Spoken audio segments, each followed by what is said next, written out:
السلام عليكم ورحمة الله وبركاته.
إن الحمد لله نحمده ونستعينه ونستغفره ونعوذ بالله من شرور أنفسنا وسيئات أعمالنا من يهده الله فلا مضل له ومن يضلل فلا هادي له أشهد أن لا إله إلا الله وحده لا شريك له وأشهد أن محمدا عبده ورسوله صلوات الله وسلامه على قدوتنا وأسوتنا حبيبنا نبينا محمد صلى الله عليه وسلم وعلى آله وأصحابه ومن تبعهم بإحسان إلى يوم الدين. وقال الله تعالى: يا أيها الذين آمنوا اتقوا الله حق تقاته ولا تموتن إلا وأنتم مسلمون. أما بعد، فيا عباد الله معاشر المسلمين إخواني في الدين رحمني الله وإياكم أجمعين، أوصي نفسي وإياكم بتقوى الله، فاتقوا الله ما استطعتم، فاتقوا الله حيثما كنتم لعلكم تفلحون. Kaum muslimin yang dimuliakan Allah Subhanahu wa taala. Alhamdulillah, segala puji hanya milik Allah Subhanahu wa taala. Kita bersyukur kepadanya atas segala nikmat. Salawat dan salam kita tujukan untuk Nabi kita Nabi Muhammad sallallahu alaihi wasallam. Saya memberikan wasiat untuk kita semua dengan wasiat ketakwaan. Bertakwalah kepada Allah Azza wa Jalla kapanpun dan dimanapun. Tidak hanya di waktu-waktu tertentu saja, tidak hanya di tempat-tempat tertentu saja, akan tetapi kita berusaha untuk bertakwa kepada Allah Tabaraka wa Ta'ala kapanpun waktunya dan dimanapun Allah Ta'ala menempatkan kita, terutama lagi di waktu-waktu yang mulia, terlebih lagi di tempat-tempat yang mulia. Maka kita berusaha untuk menjaga ketakwaan kita kepada Allah, sebagaimana kita telah melewati bulan Ramadan, waktu yang mulia, sebulan penuh. Allah mendidik kita agar menjadi insan yang bertakwa. Demikian juga ada tempat-tempat tertentu yang Allah Subhanahu wa taala memuliakan tempat itu, maka menjaga ketakwaan di tempat tersebut lebih utama. Seperti di rumah-rumah Allah ataupun di masjid-masjid Allah Subhanahu wa taala, terlebih lagi di masjid yang paling utama di muka bumi ini, 3 masjid terbaik, Masjidil Haram, Masjid Nabi, dan Masjidil Aqsa. Kaum muslimin yang dimuliakan Allah Subhanahu wa taala, berkenaan dengan Baitullah, Buyutullah, Al-Masajid, rumah Allah Subhanahu wa taala yang dibangun tujuannya adalah untuk sujud kepada Allah Subhanahu wa taala, sehingga dia dikatakan masjid, tempat sujud. Ketahuilah para jemaah yang dimuliakan Allah Subhanahu wa taala bahwa dahulunya, sebelum Allah Subhanahu wa taala menampakkan dinullah Islam melalui Nabi Muhammad sallallahu alaihi wasallam, rumah Allah taala yang tertua, Masjidil Haram yang berada di Makkah Al-Mukarramah, maka rumah Allah Ta'ala tersebut dimakmurkan oleh ahlul jahiliyah. Akan tetapi mereka memakmurkannya bukan dengan syariat Allah, bukan dengan cara-cara yang diperintahkan oleh Allah Subhanahu wa Ta'ala. Walaupun mereka tetap mengatakan bahwa mereka memakmurkan masjid Allah. Bahkan di bulan-bulan haji mereka mengeluarkan harta yang besar untuk memberikan minum ataupun makan para pengunjung yang datang ke sana untuk melaksanakan haji di masa jahiliyah. Walaupun pelaksanaan ibadah haji pada waktu itu tidak sesuai dengan syariat Allah, mereka tawaf di sekeliling Ka'bah dengan melepaskan pakaiannya dalam kondisi telanjang. Oleh karena itu, ketika Fathul Mekah di tahun 8 Hijriah, tatkala Nabi sallallahu alaihi wasallam berhasil dengan izin Allah menaklukkan kembali dan merebut kembali kota Makkah, salah satu pidato beliau sallallahu alaihi wasallam mengatakan kepada penduduk Makkah pada waktu itu, wala yatufu bil bait uryanan, tidak boleh semenjak saat ini satu orang pun melakukan tawaf dalam keadaan telanjang. Karena itulah kebiasaan mereka, dan mereka mengatakan itu memakmurkan rumah Allah Subhanahu wa taala, memakmurkan masjid Allah. Adapun mereka memberikan makan, memberikan minum bagi orang-orang yang melaksanakan haji, Mereka anggap itu adalah amalan yang lebih utama daripada keimanan kepada Allah Ta'ala dan Rasulnya Sallallahu Alaihi Wasallam. Sebagaimana dalam surat At-Taubah ketika Allah Subhanahu Wa Ta'ala membantah mereka, kata Allah Ta'ala, aja'altum siqayatal hajj wa imaratal masjidil haram kaman amana billah wal yawmil akhir wa jahada fi sabilillah la yastawuna indallah. Kata Allah Subhanahu Wa Ta'ala, hai orang-orang musyrikun, apakah kalian menganggap memberi minum, memberi makan orang-orang yang haji pada waktu itu, memakmurkan masjid Allah dengan membangunnya, memugarnya, kalian anggap itu sama seperti beriman kepada Allah dan Rasulnya, kepada yaumil akhir? La yastawun, kata Allah. Itu enggak sama.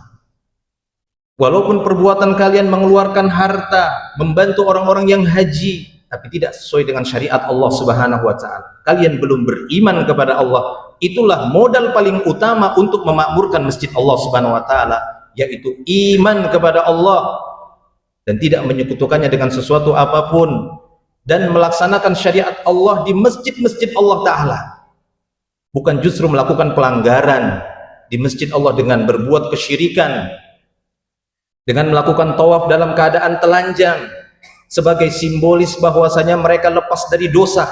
Itulah anggapan mereka, melakukan perbuatan-perbuatan yang tidak disyariatkan oleh Allah di masjid Allah. Mereka menganggap dengan melepaskan pakaian tawaf di sekeliling Ka'bah, yang pada waktu itu mereka juga meletakkan berhala-berhala yang jumlahnya hampir mencapai 360 berhala. Bahkan ketika mereka tawaf dalam keadaan telanjang, mereka sambil bertepuk tangan dan bersiul, menyanyi, sebagaimana yang Allah Ta'ala sebutkan di dalam surat Al-Anfal, wa makana salatuhum indal bait illa muka'an wa tasdiyah. Tidaklah salat ahlul jahiliyah pada waktu itu di sekeliling Baitullah melainkan dengan siulan sambil bertepuk tangan, lalu mereka tawaf dalam keadaan telanjang. Mereka katakan itu memakmurkan masjid Allah. Tidak sesuai dengan syariat Allah, sehingga Nabi SAW pada waktu itu kesulitan untuk merubah itu. Maka beliau pun meninggalkan Mekah, padahal beliau mengatakan, ya Allah, tidak ada bumi yang lebih baik daripada Mekah ini. Kalau sekiranya aku tidak diusir dari Mekah, maka aku tidak akan tinggalkan kota Mekah. Itu beliau ucapkan waktu itu ketika beliau awal pertama kali meninggalkan kota Mekah dalam keadaan sedih. Beliau berdiri di atas sebuah bukit tinggi di Haswarah. Beliau mengucapkan kalimat itu, wahai Ka'bah, wahai Mekah, kau adalah bumi terbaik, kau adalah bagian bumi ini yang terbaik, yang paling dicintai oleh Allah. Sekiranya aku tidak diusir, takkan kutinggalkan engkau wahai Mekah. Beliau tidak sanggup pada waktu itu untuk merubah kondisi manusia yang mereka juga mengatakan kami juga beribadah kepada Allah. Orang-orang musyrik bukan orang yang menolak Allah. Mereka orang-orang yang mengatakan kami juga beribadah kepada Allah. Kami juga memakmurkan Baitullah, memakmurkan Ka'bah, kata mereka. Tapi bukan dengan syariat Allah. Sehingga saat Fathul Mekah tahun 8 Hijriah, beliau tertibkan semua. Berhala dipinggirkan semua, kuburan yang ditinggikan diratakan semuanya. Lalu beliau umumkan tidak boleh lagi tawaf dalam keadaan telanjang, tidak boleh lagi bertepuk tangan, bersiul ketika beribadah, tapi beribadah sesuai dengan syariat yang Allah Ta'ala perintahkan melalui Jibril yang disampaikan kepada Nabi Muhammad SAW, sebagaimana ibadah kita saat kita umroh dan haji saat ini. Tawaf dengan berzikir, berdoa, dan yang lainnya. Maka para jamaah milik Allah Subhanahu Wa Ta'ala, tidak layak perbuatan-perbuatan kesyirikan yang melanggar syariat dikatakan sebagai bentuk perbuatan memakmurkan masjid. Allah Ta'ala menyebutkan juga di dalam surat At-Taubah ayat yang ke-17, maka lil musyrikina ayya'muru masajidallah syahidina ala anfusihim bil kufur. Enggak pantas, enggak layak, kata Allah Ta'ala, orang-orang yang berbuat kesyirikan itu memakmurkan masjid Allah, itu tidak layak, kata Allah Ta'ala. Mereka sendiri masih mengakui kekufuran terhadap diri mereka sendiri. Makanya dalam surat Al-Jin Allah Ta'ala mengatakan, wa annal masajida lillahi fala tad'u ma'allahi ahada. Masjid-masjid yang dibangun di muka bumi ini itu milik Allah. Sebagaimana mazhab Syafi'iyah memberikan syarat utama dikatakan masjid dan tidak sah dikatakan masjid, sampai tanah tempat membangun masjid itu sudah diwakafkan. Tujuannya apa? Agar jangan nanti sudah dibangun masjid, kalau milik pribadi dia akan jual dan itu haknya. Sehingga menurut mereka harus diwakafkan, dilepaskan kepemilikan dan kepemilikannya hanya milik Allah, itulah status wakaf. Setelah itu barulah dibangun, maka dia menjadi masjid Allah Subhanahu wa taala. Agar benar-benar wa annal masajida lillah, masjid-masjid ini benar-benar milik Allah. Tidak boleh diklaim oleh seorang pun, betul-betul milik Allah. Umat hanya menjaganya, memakmurkannya dengan syariat Allah, bukan dengan pelanggaran-pelanggaran. Maka siapa saja yang melakukan pelanggaran-pelanggaran syariat di rumah Allah, di masjid Allah, bersiap-siaplah dia nanti untuk bertanggung jawab di hadapan Allah Subhanahu wa taala. Karena Nabi sallallahu alaihi wasallam mengatakan, ahabbul bilad ilallahi masajiduha. Bagian bumi ini yang paling Allah cintai itu masjidnya. Maka jangan sampai, kata Allah Ta'ala, fala tad'u ma'allahi ahada. Jangan sampai kalian beribadah kepada selain Allah di masjid. Jangan sampai kalian berbuat kesyirikan, berbuat kemungkaran, berbuat pelanggaran sebagaimana yang dilakukan oleh ahlul jahiliyah, lalu mereka menganggap itu adalah ibadah. Aqulu qawli hadza astaghfirullah li wa lakum wa lisairil muslimin, innallaha ghafurur rahim, fa'tabiru ya ulil albab.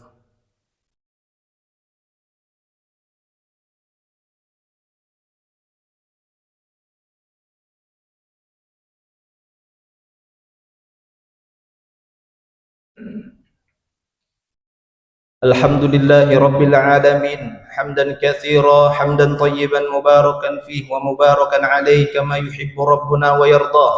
Asyhadu an la ilaha illallah wa asyhadu anna Muhammadan abduhu wa rasuluh. Allahumma shalli ala Muhammad, amma ba'd. Para jemaah kaum muslimin yang dimuliakan Allah Subhanahu wa taala. Lalu siapakah mereka yang layak, atau siapakah ciri-ciri orang yang memakmurkan masjid Allah taala sebenarnya?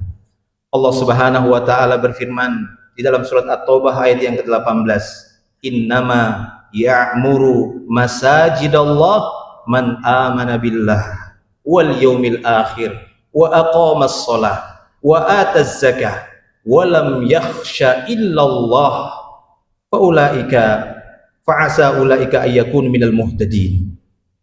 Kata Allah Subhanahu wa taala, hanya saja yang layak memakmurkan masjid-masjid Allah adalah mereka orang-orang yang beriman. Dan ketahuilah, penyebutan orang beriman itu didasari pengetahuan, ilmu.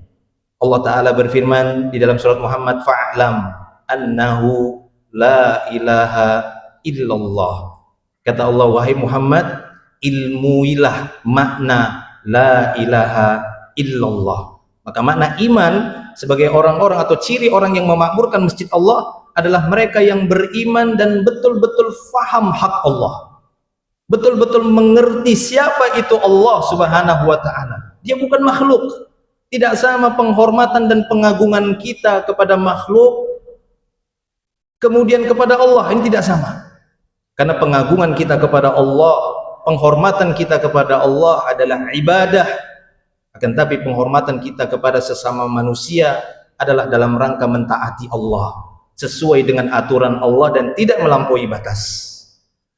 Maka kata Allah Subhanahu wa taala, yang memakmurkan masjid Allah itu adalah orang yang beriman. Wa aqamas shalah, amana billahi wal yaumil akhir, orang yang beriman kepada Allah dan beriman kepada hari akhirat. Artinya apa para jemaah Allah Subhanahu wa taala? Karena di dalam memakmurkan masjid Allah terkadang, bahkan bukan terkadang, memang harus mengorbankan harta, mengeluarkan harta di dalam memakmurkan masjid Allah. Walaupun ini bukan syarat utama, akan tetapi untuk kebutuhan umat Islam terhadap rumah Allah Ta'ala membutuhkan harta. Oleh karena itu, orang-orang yang telah menginfakkan hartanya untuk memakmurkan masjid Allah, mereka lah sebenarnya orang-orang yang yakin tentang hari akhirat. Karena ketika mereka mengeluarkan harta untuk membangun masjid Allah Subhanahu wa taala, mereka mengharapkan agar harta mereka itu diganti oleh Allah sebagai rumah ataupun istana nanti di surga. Maka inilah orang-orang yang mengimani hari akhirat. Lalu mereka menegakkan sholat, karena itulah tujuan utama masjid dibangun adalah untuk ditegakkan sholat di sana, sholat 5 waktu ataupun sholat-sholat yang lain yang disyariatkan oleh Allah Subhanahu Wa Taala. Dan menunaikan zakat, artinya masjid juga dijadikan sebagai pusat untuk mengelola harta kaum muslimin. Demikian juga Allah Ta'ala mengatakan sifat atau ciri orang yang memakmurkan masjid Allah adalah mereka tidak merasa takut kecuali hanya kepada Allah Ta'ala saja. Semoga Allah Subhanahu Wa Ta'ala memudahkan kita semua untuk memiliki ciri-ciri tersebut, sehingga kitalah yang dimaksud oleh Allah sebagai orang-orang yang mendapatkan kecintaan di sisi Allah karena benar-benar memakmurkan masjid Allah Subhanahu Wa Ta'ala sesuai dengan perintahnya. Allahumma salli ala Muhammad wa ala ali Muhammad kama sallaita ala Ibrahim wa ala ali Ibrahim innaka Hamidum Majid. Allahumma barik ala Muhammad wa ala ali Muhammad kama barakta ala Ibrahim wa ala ali Ibrahim innaka Hamidum Majid. Allahumma ighfir lana walil muslimina wal muslimat wal mu'minina wal mu'minat al ahya'i minhum wal amwat innaka antal ghafurur rahim. Rabbana zalamna anfusana wa illam taghfir lana wa tarhamna lanakunanna minal khasirin. Rabbana la tuzigh qulubana ba'da idh hadaitana wa hab lana min ladunka rahmah innaka antal wahhab ya muqallibal qulub wa ya musarrifal qulub sarrif qulubana ala ta'atik wa ala dinik. Allahumma inna nas'alukal jannah wa na'udzubika minan nar. Allahumma ansuril muslimina fi kulli makan. Allahumma ansuril muslimina fi kulli makan. Allahumma ansuril muslimina fi Filistin wa fi Gaza. Allahumma anjil mustad'ifina al-muslimina fi Filistin wa Gaza. Allahumma ansuril muslimina fi kulli makan wa zaman. Allahumma rabbana atina fid dunya hasanah wa fil akhirati hasanah wa qina adzaban nar. Wa sallallahu wa sallama ala nabiyyina Muhammadin wa ala alihi wa sahbihi ajma'in. Akhiru da'wana alhamdulillahi rabbil alamin. Aqimus shalah.